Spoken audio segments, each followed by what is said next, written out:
साथियों, बंगाल में आप दीदी से अपने अधिकार की बात पूछ देंगे तो वो बौखला जाती है, चिलमिला जाती है। यहां तक कि भारत माता की जय के नारे लगा दो तो भी वो नाराज हो जाती है। लेकिन देश के खिलाफ बोलने वाले कितना भी जहर उगल दे, दीदी को गुस्सा ही नहीं आता है। अभी आपने न्यूज में देखा होगा, इन दिनों भारत को बदनाम करने के लिए कैसे कैसे अंतर्राष्ट्रीय षड्यंत्र सामने आ रहे हैं, कैसी कैसी साजिशें खुल रही है। अब तो इस बात की प्लानिंग की जा रही है कि कैसे भारत को बदनाम करना है, कैसे भारत की छवि को बिगाड़ना है। साजिश करने वालों की बेचैनी इतनी ज्यादा है कि भारत को बदनाम करने के लिए वो चाय से जुड़ी भारत की पहचान पर हमला करने की बात कर रहे हैं। टी वर्कर्स की कड़ी मेहनत पर हमला करने का षड्यंत्र किया जा रहा है। योग जैसी भारत की विरासत, जिसे महर्षि अरबिंदो और स्वामी विवेकानंद जैसे अनगिनत महापुरुषों ने, ऋषियों मुनियों ने निस्वार्थ भाव से दुनिया तक पहुंचाया, उस योग पर हमला किया जा रहा है। लेकिन क्या आपने भारत के खिलाफ इन षड्यंत्रों पर, इन साजिशों पर दीदी के मुंह से एक भी वाक्य सुना है क्या? अनेक ऐसे हैं जिन्होंने देश के लोगों ने दशकों तक सेवा का मौका दिया, वो भी या तो चुप है या इन षड्यंत्रों का समर्थन कर रहे हैं। लेकिन इन षड्यंत्रकारियों से मैं कहना चाहता हूं, देश इन षड्यंत्रों का पूरी ताकत से जवाब देगा। साथियों, मां माटी मानुष की बातें करने वालों में आज भारत माता के लिए आवाज बुलंद करने का साहस नहीं है। साहस इसलिए नहीं है क्योंकि इतने सालों में इन लोगों ने पॉलिटिक्स को क्रिमिनलाइज किया है, करप्शन को इंस्टीट्यूशनलाइज किया है और प्रशासन और पुलिस को पॉलिटिसाइज किया है।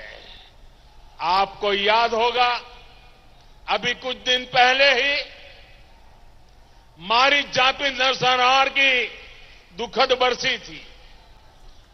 देश इस घटना को गरीबों और दलितों के इस नरसंहार को कभी नहीं भूलेगा। लेकिन बंगाल तृणमूल से ये पूछना चाहता है, जिन्होंने नंदीग्राम में गोलियां चलाई थी, जिन्होंने गरीबों का खून बहाया, आप उन्हीं को पार्टी में क्यों शामिल कर रही है?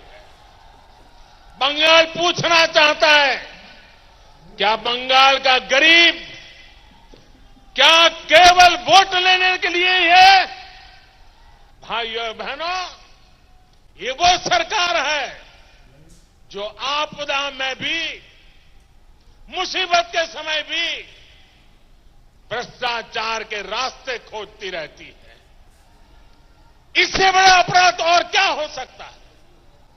इतना बड़ा साइक्लोन आया, चक्रवात आया, इतना कुछ तबाह हो गया, लोगों की मदद के लिए केंद्र सरकार ने जो पैसे भेजे उसका इन लोगों ने क्या किया, ये पश्चिम बंगाल के लोग भली भांति जानते हैं।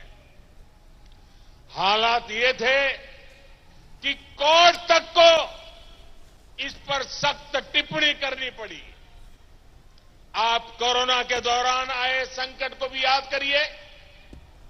पूरी दुनिया में ऐसा कोई नहीं था जो इससे प्रभावित नहीं हुआ हो, जिसकी रोजी रोटी पर इसका असर न पड़ा हो। केंद्र सरकार ने तुरंत पश्चिम बंगाल के लाखों परिवारों के लिए मुफ्त राशन की व्यवस्था की, ताकि बंगाल में मेरे कोई भी गरीब परिवार में रात को चूल्हा न जले, ऐसा दिन जाना नहीं चाहिए। लेकिन केंद्र सरकार के भेजे राशन को भी यहां की सरकार सही तरीके से गरीबों तक पहुंचाने में असफल रही। भाइयों और बहनों, ये तो शुक्र है कि केंद्र सरकार ने गरीबों के, किसानों के, हमारी बहनों के पश्चिम बंगाल में लगभग 4 करोड़ जनधन बैंक खाते खोले थे। तभी कोरोना की उस मुश्किल घड़ी में यहां के गरीब बहनों के जनधन बैंक खाते में सीधे रुपये जमा किए जा सके। केंद्र सरकार ने उज्ज्वला योजना के तहत यहां की 90 लाख से अधिक बहनों को मुफ्त एलपीजी गैस कनेक्शन भी दिया है। गरीब के घर में गैस कनेक्शन था, तभी केंद्र सरकार उन्हें कोरोना के समय मुफ्त गैस सिलेंडर देने में सफल हुआ। साथियों, मुझे बहुत पीड़ा है कि कोरोना के इस मुश्किल समय में पश्चिम बंगाल के लाखों किसानों को सैकड़ों करोड़ रुपए नहीं मिल पाए।